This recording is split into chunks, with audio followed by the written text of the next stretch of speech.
0821 UK time.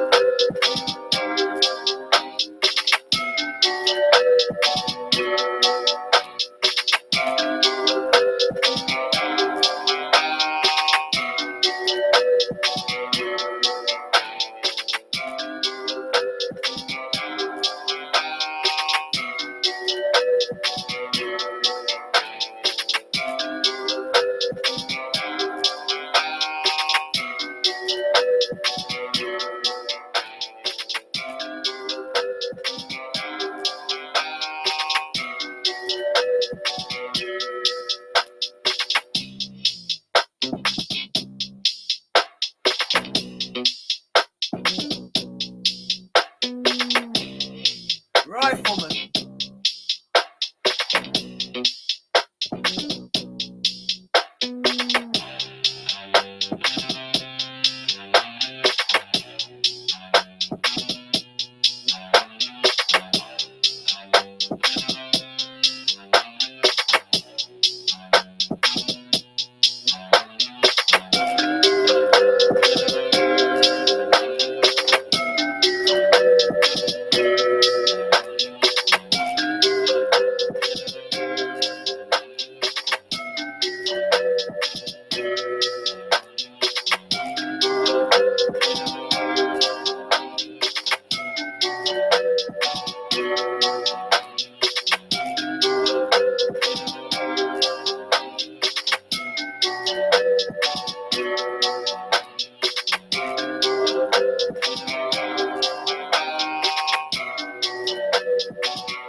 Called our supporters garbage.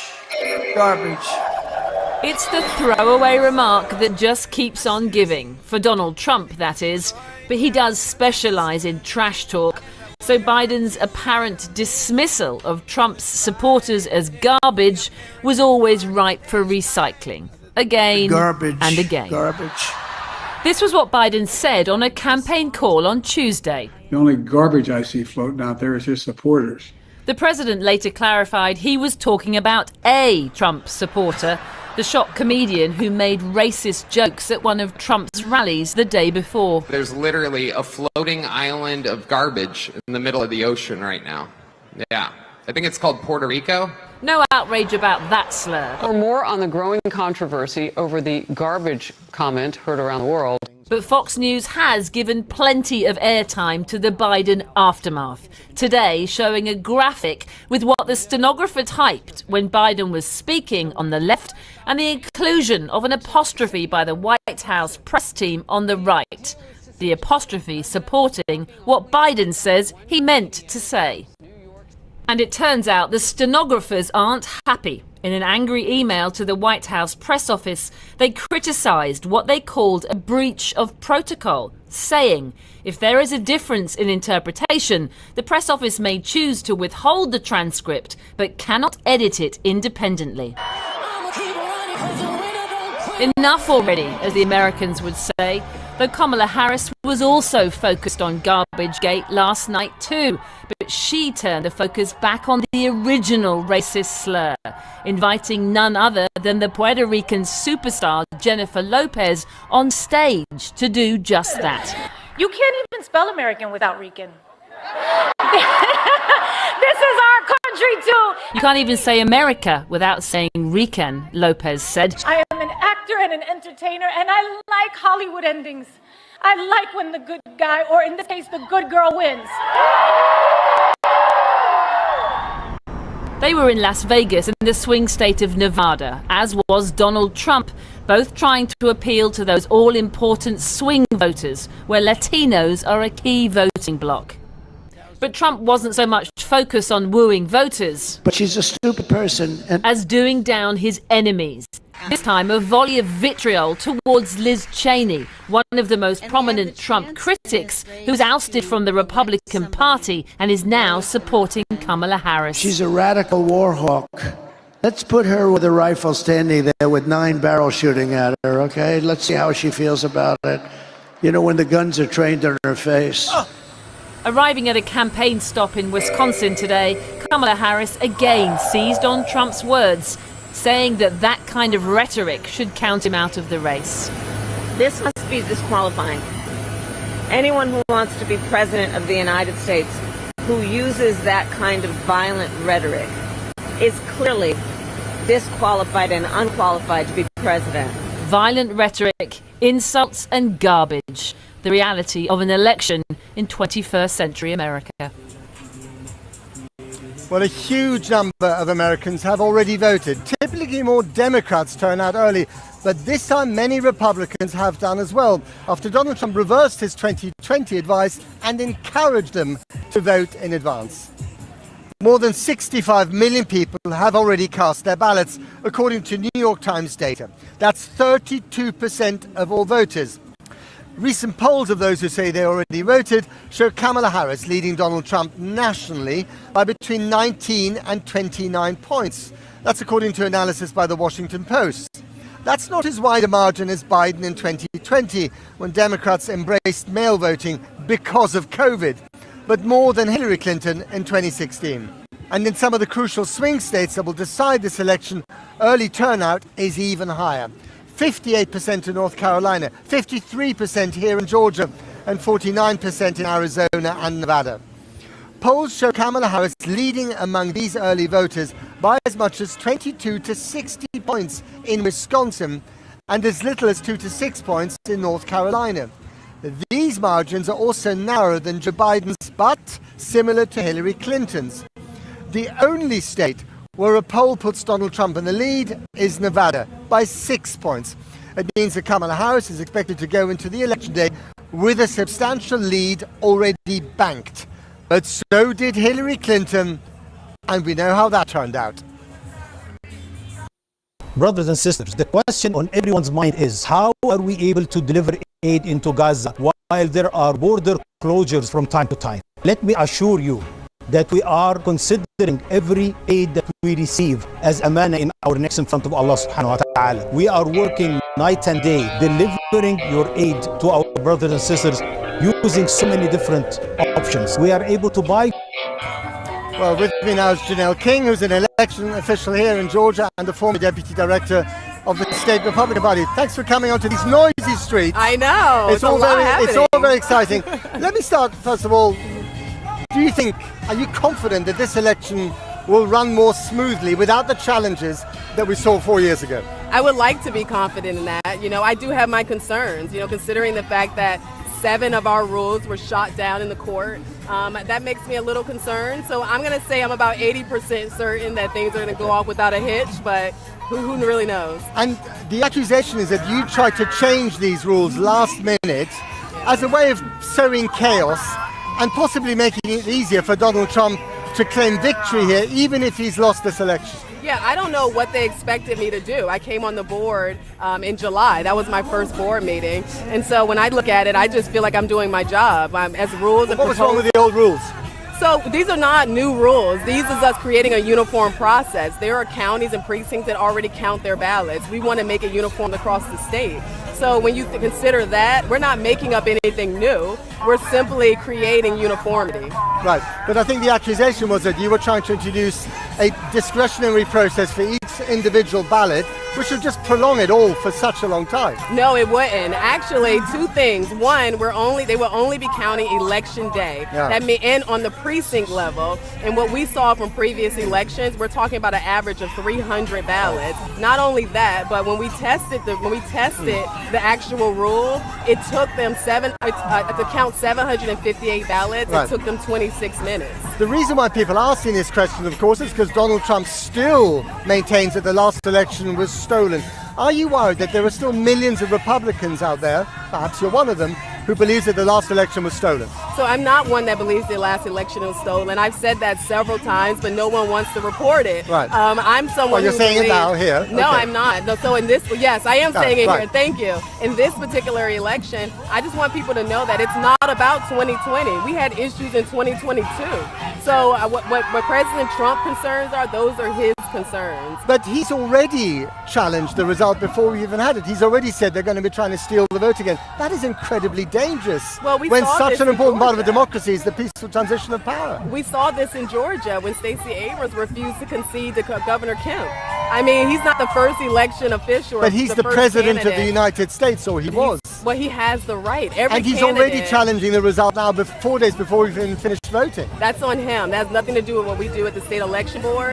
And just to be clear, and I want to be very clear, he is not the first candidate that challenged an election, and neither will he be the last. And in America, you have the right to do that. But he's also the first president who campaigned on the big steal, which the other side called the big lie. I don't work for the campaign. I know, but as someone who cares about election processes. I'm just a Republican. I'm a Republican no matter who the candidate is. Indeed, and you care about the election process going smoothly. Absolutely. So the question is, if one side is already crying foul before there's any evidence to suggest so, does that not worry you?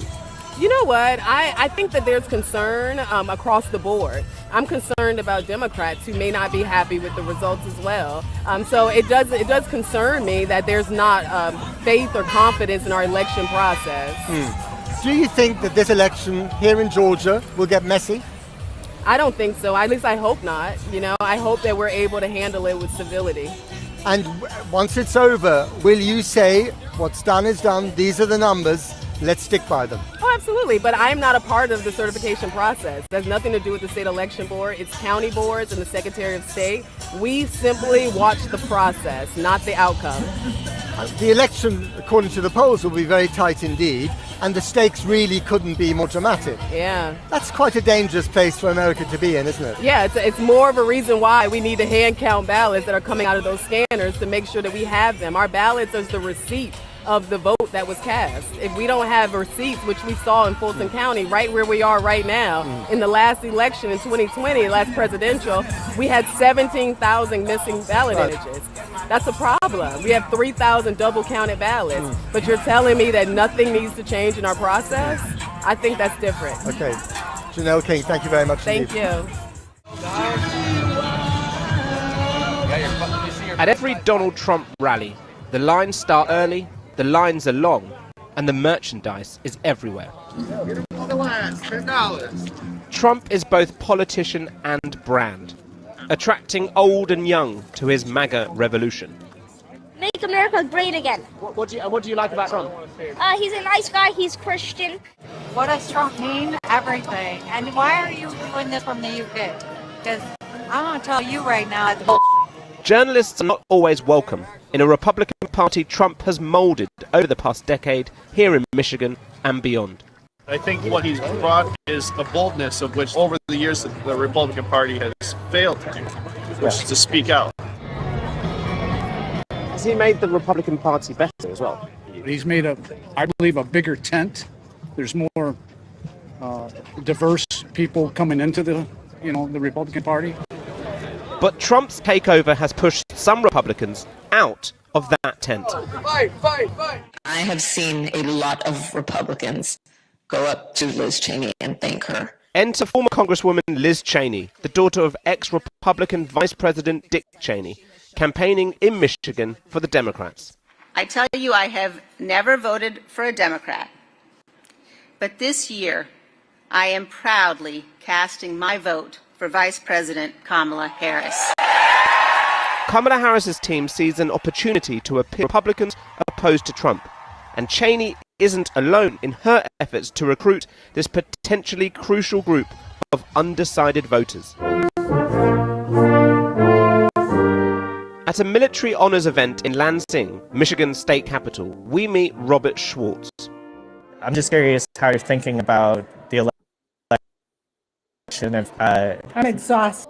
He's traditionally a Republican voter, but in this election he finds himself coming to community events like this to convince people to vote Democrat. Hi, ma'am. Yes, sir. How do you do? I'm good. What's your name? My name's Rebecca. Have you historically voted Republican? I've historically voted Republican, but not in the last 3 presidential elections. And I'll tell you, I wish I could have Liz Cheney on the ballot. I saw her on Tuesday. Oh, yeah. I love that woman. She has courage. Moderate Republicans, like Rebecca, could be what gets Kamala Harris over the line here in Michigan. And you think they could be decisive? That batch of voters could be decisive? Oh, absolutely. In 2016, Michigan was decided by 10,000 votes. The facts are that, Trump still won the primary.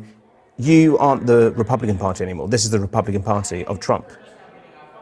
Well, what I would say is there were Republicans that were Republicans before MAGA, right? And those are the people that we're talking to. They've been Republicans for their whole life.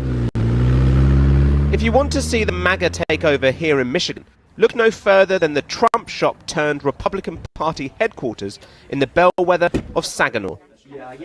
The number one selling item are these signs. Gary wasn't interested in politics until Trump came along. He says the popularity of the shop is proof of how Trump is bringing new voters into the tent, a MAGA army that allowed Gary to take over the local party. This is a grand old party with a new identity and a new leadership. Trump asked, the future of America. Paul's come in to pick up his yard signs. He's a proud disciple of the Trump church. Bottom line is, it's called MAGA. And there's nothing wrong with being a nationalist, making America great again. But when Liz Cheney and those people, when those Republicans come out and sort of try and speak to other Republicans, does that cut through or not really? No, not really. No. Not at all. Because I don't know if you guys are familiar with what a rhino is. They're all rhinos. I have no trust whatsoever in them. But what he calls rhinos, deemed Republicans in name only, argue that outside of this so-called cult, Trump is putting off traditional conservative voters. Biden narrowly won this county in 2020. How are you feeling about things right now? We believe Trump won in 2020 if it wasn't for some of the illegal activity. So that is our opinion. That has been looked into, hasn't it, extensively, and found not to be true? By the same people that may have caused it. So here's the thing. The people that say it's a tight race now are basing that pretty much on polls. Yep. The bottom line is we are not filling out those polls. So those polls that say the race is tight are not getting a true reflection of the voters. That's a scary one. I like it. At a Halloween market down the road, many voters feel like they're caught in the middle of all these political games and simply want the scary divisiveness to come to an end. People are so very definitely on one side or the other, and it's creating a lot of split in our country. Within insurance, I found more than just a door. I discovered a way to make my house feel like a home. I'm always in move, so it's the little things I depend on that make all the difference.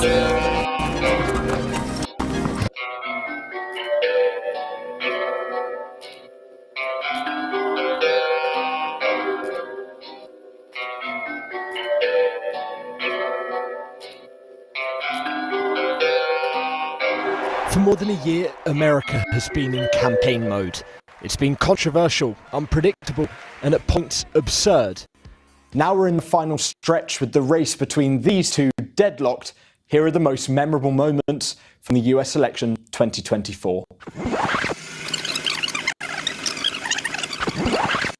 It all started back in 2023 with a Republican debate. Donald Trump didn't take part, but he was a constant present, leading to this moment from former New Jersey Governor Chris Christie. No other group when British singer Charlie XCX posted "Kamala is Brat," referencing her album by the same name. 360, you just fell out of a coconut tree? Exists in the context. Donald Trump, meanwhile, was criticised for saying the vice president chose to become black. I didn't know she was black until a number of years ago when she happened to turn black, and now she wants to be known as black.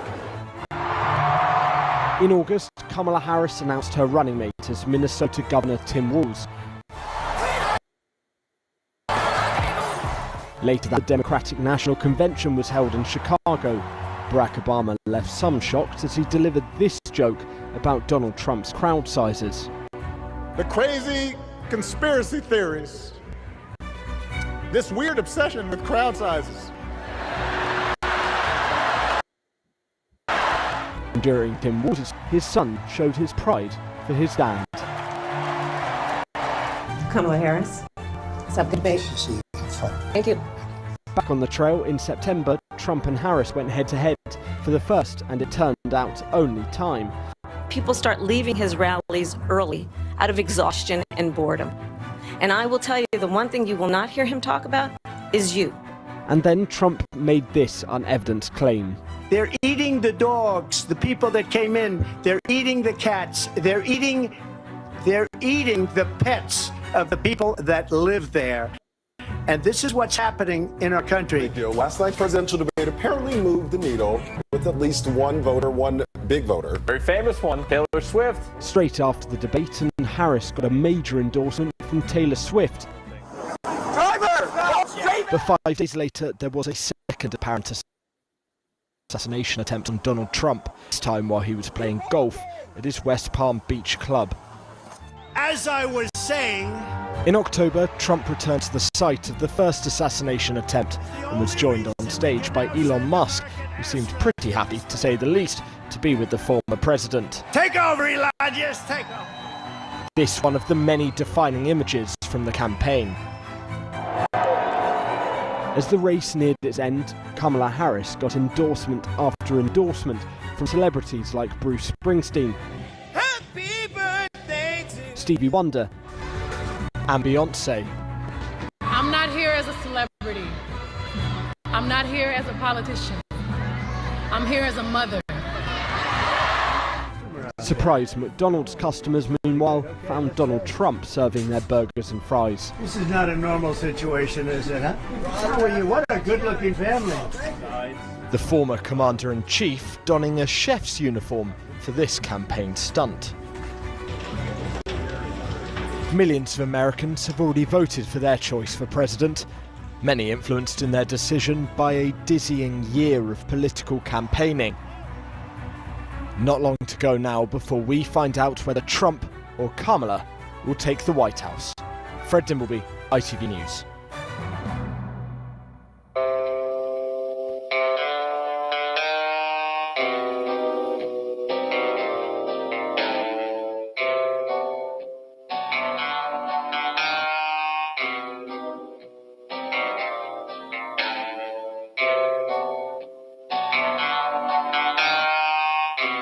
The race between Donald Trump and Kamala Harris remains as tight as ever. The Republican and Democratic presidential candidates have both headed west to the battleground states of Nevada and Arizona. Our North America correspondent Emma Vardy sent us this report from Phoenix. Don't be afraid. The election result can't be that scary. Or can it? Who I think is going to win, it's probably going to be Trump. I hope Harris. I'd have to say very close Trump. Definitely ready for it all to be over. Kamala Harris came to Arizona particularly to reach Latino voters, who make up a quarter of the electorate here.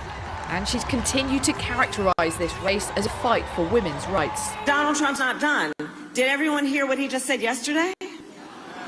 That he will do what he wants, quote, and here's where I'm going to quote, whether the women like it or not.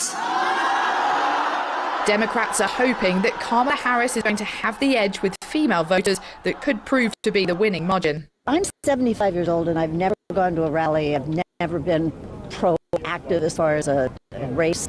And I would do anything here. So in my life, I see a woman leading our country. I have this gut feeling that she's going to surprise the heck out of us all, and she's going to take more votes than we realize. Donald J. Trump. Donald Trump, who's trying to win back Arizona, appeared on stage being interviewed by the controversial former Fox News host Tucker Carlson. We do have an enemy from within. We have some very bad people. And those people are also very dangerous. They would like to take down our country. They'd like to have our country be a nice communist country or a fascist in any way they can. And we have to be careful of that. Immigration and the economy continue to be the top issues for his supporters. Donald Trump 24. I like Trump. I liked him the first time around. He's authentic. He's real. I want my borders closed. I didn't have to go to a rally to know who I needed to vote for, because the grocery store and the gas prices tell me all I need to know. He can move a room. People will say some snarky comment to him and he can feed it right back to him, you know. Chew it up, spit it out, right back at him.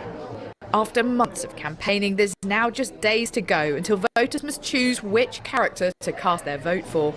If the polls are correct, this is shaping up to be the closest presidential race in modern history, and the number of people voting by mail, for example, has broken records. As each side puts the finishing touches to their campaigns, they know it's battleground states like this that could throw up the nasty surprises. Emma Vardy, BBC News, Arizona. Well, as we heard in that report, both candidates are actively courting female voters, but the candidate's pitch to women is different. Kamala Harris has actually been downplaying her identity as a woman and has instead emphasised reproductive rights.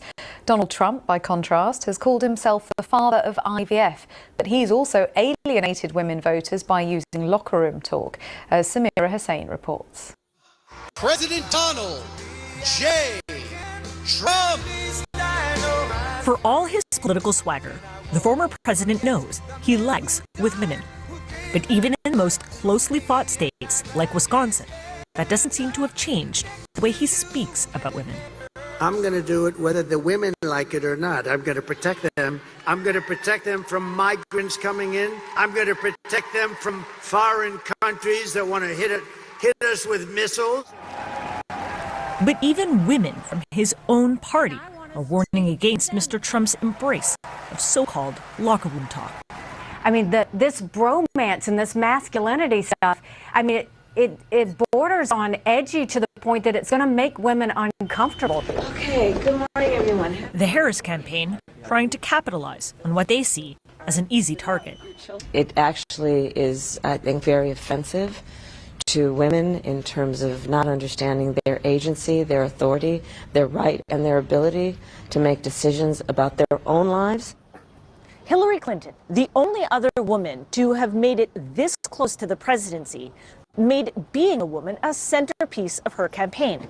Kamala Harris hasn't done that. Nevertheless, gender is very much on the minds of voters.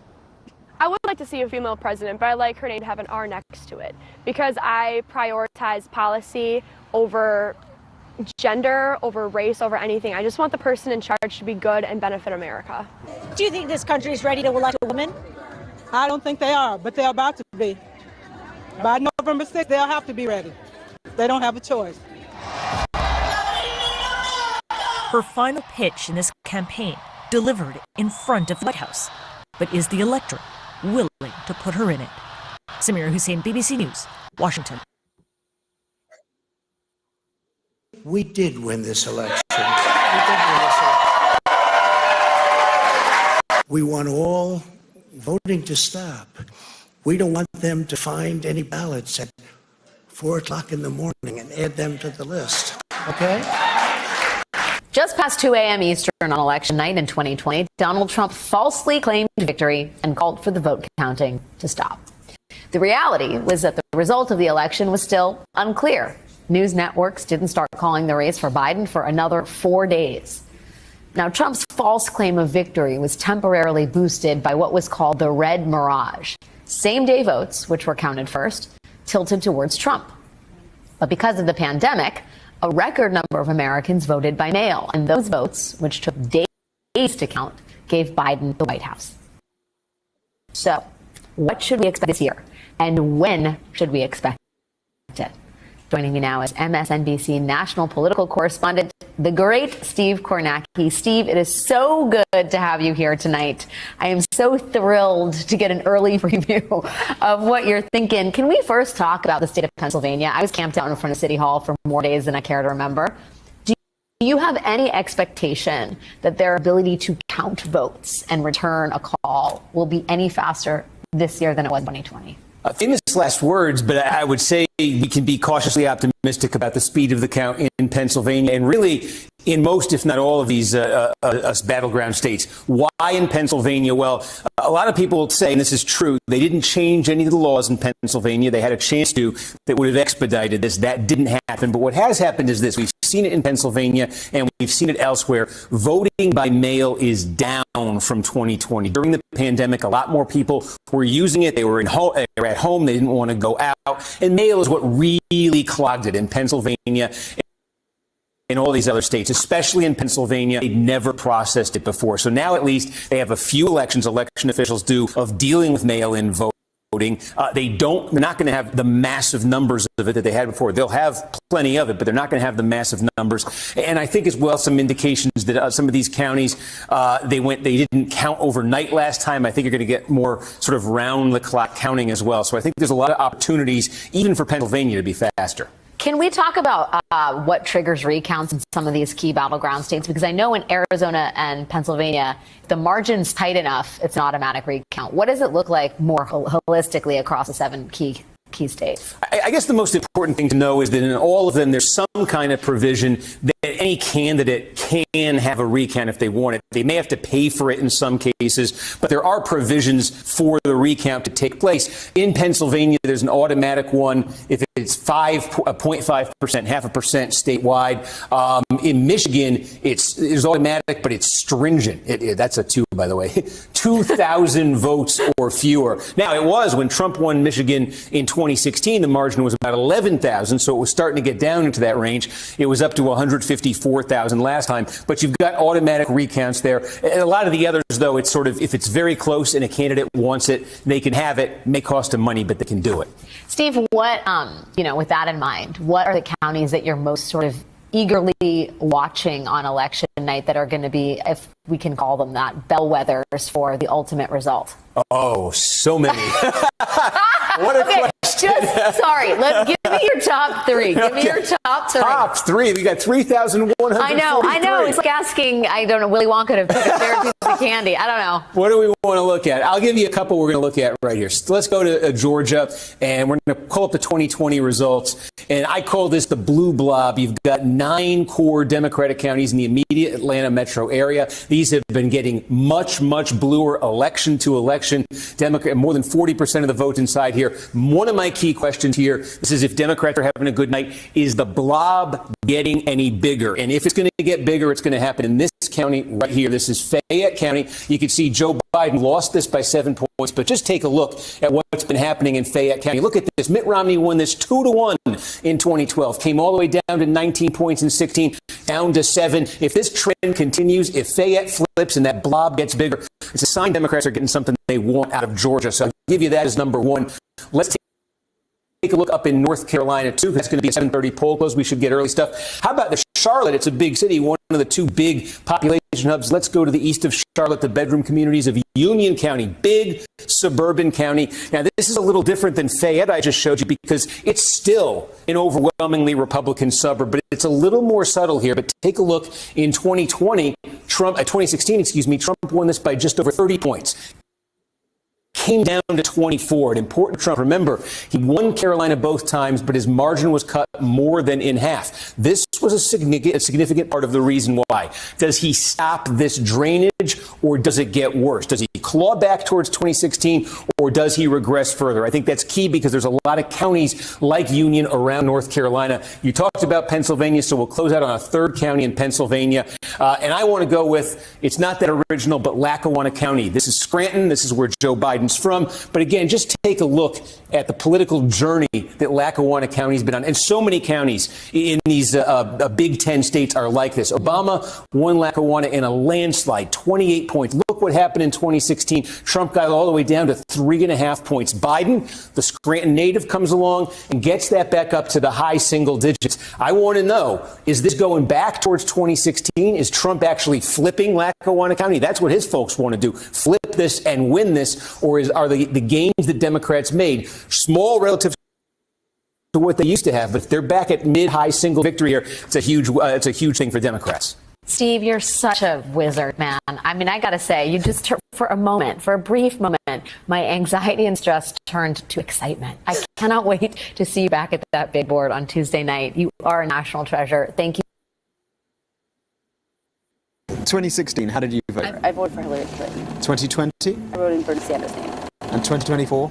I'm voting for Trump. Wow. Why? Gaza. Palestine. Genocide. That's it. We have to punish genocide. We cannot reward it with a second term. Conversations on a journey through Michigan. Voices that are surprising, revealing, contradictory, but voices which could help shape this American election. Who will Arab Americans vote for? And why does their vote matter so much to both candidates?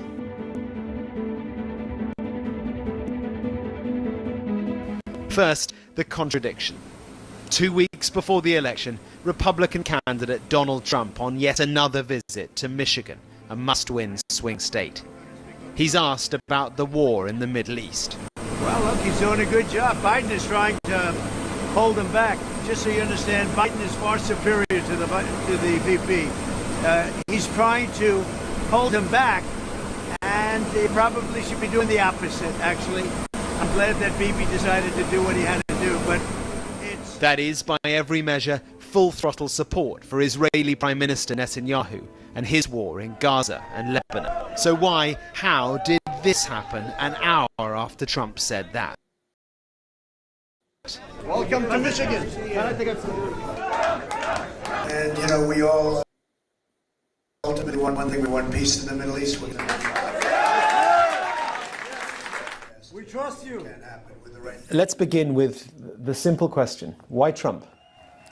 It's a combination of two things, disappointment and hope. Disappointment at the current administration and how they are handling things locally or internationally, and hope that the new administration led by Trump, if he wins the election, will do something different. To understand what's going on here, let's take a step back. In the United States, there are approximately 3.7 million Arab Americans. The majority have ancestral ties to Lebanon, Egypt, Syria, Yemen, Iraq, and the Palestinian territories. And the Arab American community is at its largest here in Michigan. Why? Cars. It was the birth of the motor industry which brought immigrants here decades ago. Detroit, just down the road, is the Motor City, the city of Ford, Chrysler, General Motors. Now, Michigan is, these days, a crucial swing state, one of 7 which will hold the key to who will take the White House. And look how close it is.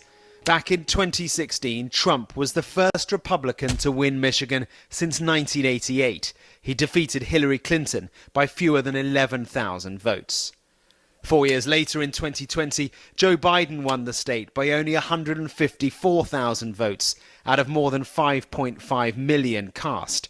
That's a margin of 2.8%. I was a Democrat up until 5 months ago. And then when I saw that there was no hope whatsoever, that Biden and Harris would change their policies vis-a-vis the supply of weapons to Israel that was killing large amounts of Palestinians, the Israelis do not fear the Democrats. The Israelis, especially Netanyahu, fears President Trump. You can see then that small shifts in voting positions can change everything here. And a big shift, even within a certain small demographic of voter, could have a big impact. We voted uncommitted on the primary election, and there was over 100,000 uncommitted vote in Michigan to send a message to the current administration that we are not happy about what's going on in the Middle East and how they are handling the situation. We had some concerns and some requests. None of them was addressed.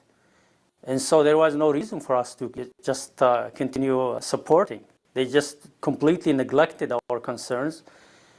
And so we had to look for the alternative. We have a hope that some change will happen if President Trump wins. That is a pretty stark assessment of the situation in Michigan from a Democratic Party leader. So what are the polls saying? 40% of Arab Americans say they will vote for Trump. That is a 5% increase from 2020, according to the Arab American Institute. Even though Michigan is a competitive state, it leans Democratic in presidential elections. But the latest poll shows that Arab Americans are now tied in who they identify as, both Republicans and Democrats, at around 38%. So why is that? A third party or independent candidate has never won a presidential election in the United States, so many Americans tend to vote for the candidate they least dislike, or sometimes they don't vote at all.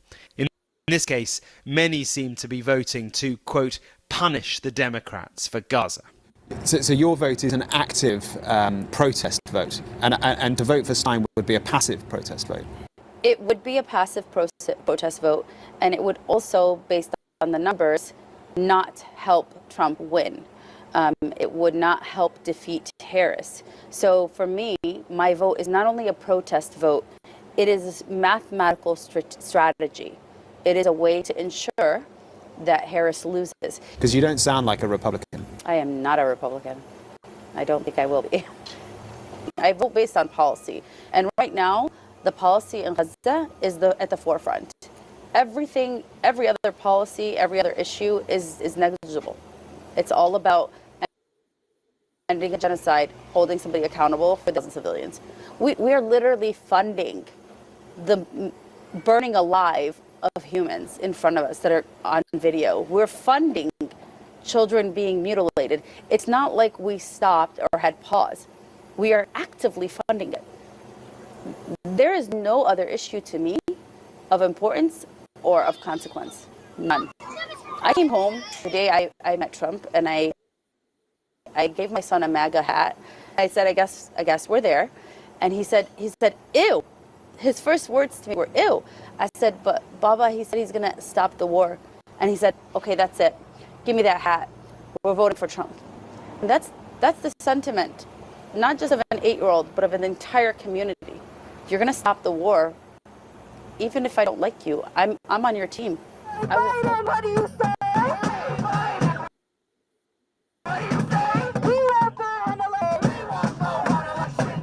It's not common for foreign policy to be at the forefront of an election campaign, but Israel's war in Gaza has undoubtedly shaped the views and the votes of many Arab Americans here.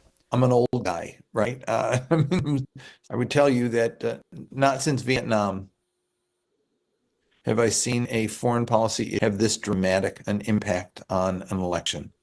Even the Iraq War, which did have an impact, did not produce the same direct result, especially not just in terms of its impact on Arab Americans, but on its impact of the broader Democratic constituency. Look at young voters. When we did a national poll of American voters a few months back, young voters, Black, Latino, Asian voters, what one calls the Obama coalition, the progressive coalition of voters, 2-1 oppose Israel's policy.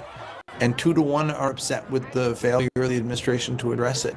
I'd say about 10-15% of those voters are at risk for Democrats because of their feelings about Gaza. We are fighting for America's future, and we understand the opportunity we have before us to turn the page on the fear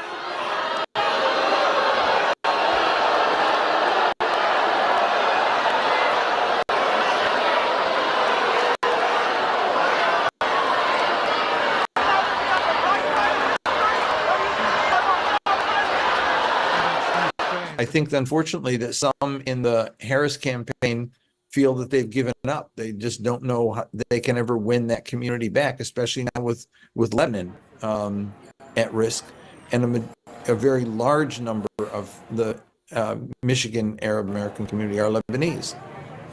This is going to be a very different election than it could have been, and Gaza is largely the reason why. And I think that right now, the advantage is Trump. And look, as a lifelong Democrat, that troubles me.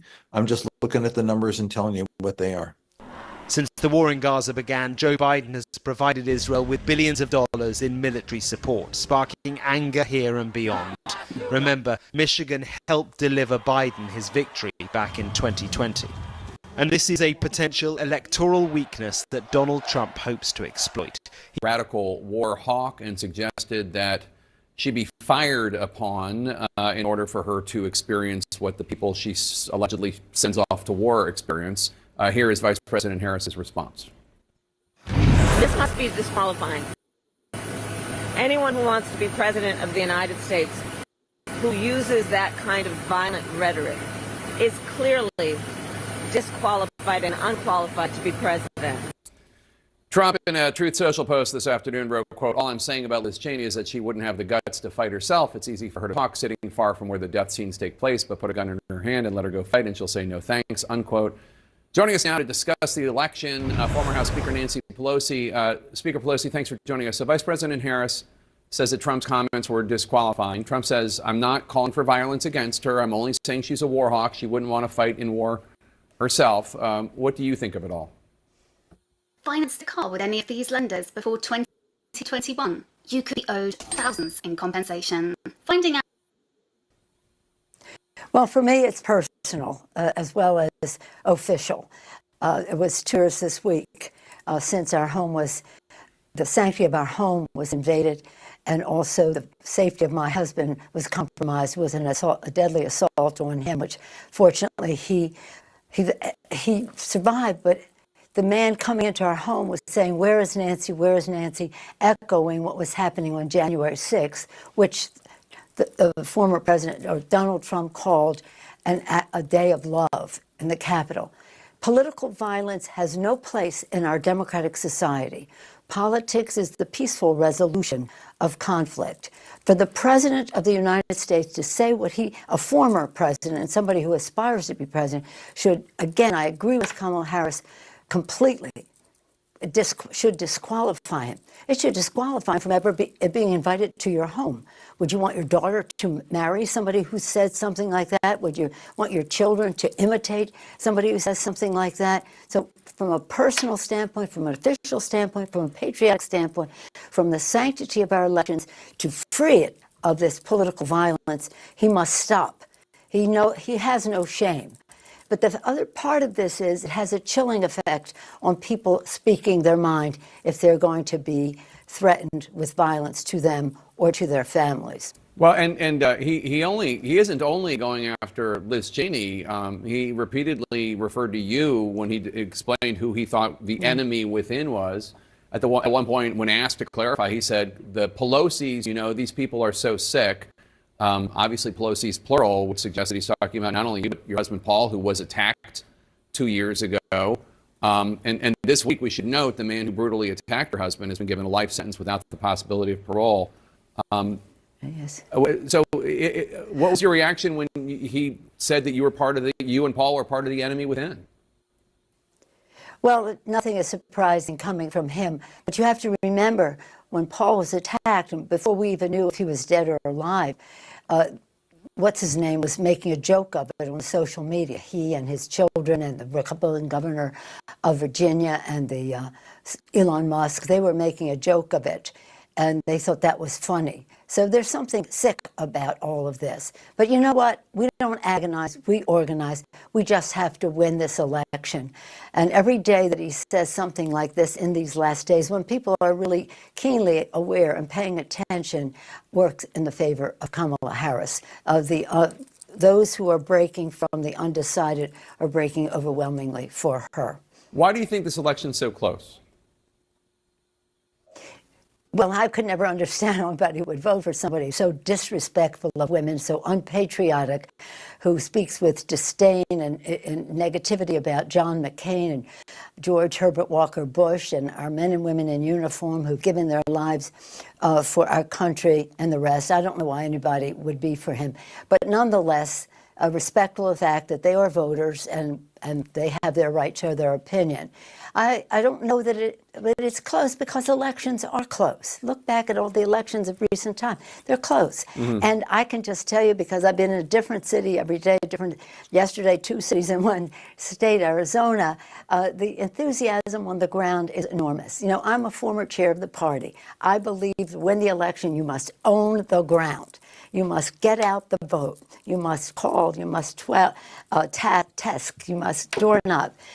Text. You must door knock. You must walk precincts. And that's what we see overwhelmingly. Hundreds of people. I was with in Nevada on Saturday walking precincts in Washoe County, not particularly a Democratic area, but nonetheless getting out every possible vote. Others were in Las Vegas, where it's a little bit easier, but nonetheless, just understanding. There are only 3 things: mobilization, own the ground, message, unifying and bold and progressive, if you wish, but not menacing, unifying, and the money to get the job done. Well, the money's in, the messaging, I couldn't be prouder of Kamala Harris and Tim Walz, and now we're making sure we get out the vote to win the House. That's part of my mission. Right. And, of course, to help win the Senate, the gubernatorial races, and to elect Kamala Harris President of the United States. Let's talk about mobilization in Michigan, because in Michigan, Vice President Harris is in something of a precarious place, at least in part because of the Biden administration's Israel policy. It's an issue that could make or break the key battleground state of Michigan. A number of Arab Americans and Muslim Americans are talking about not voting for her as a protest because of the Biden-Harris policy. That includes, by the way, Palestinian-American Congresswoman Rashida Tlaib, a Democrat who has not officially publicly endorsed Kamala Harris. What are your thoughts on that? Most people have no clue that in 2023, the best way to make money on Amazon is not with physical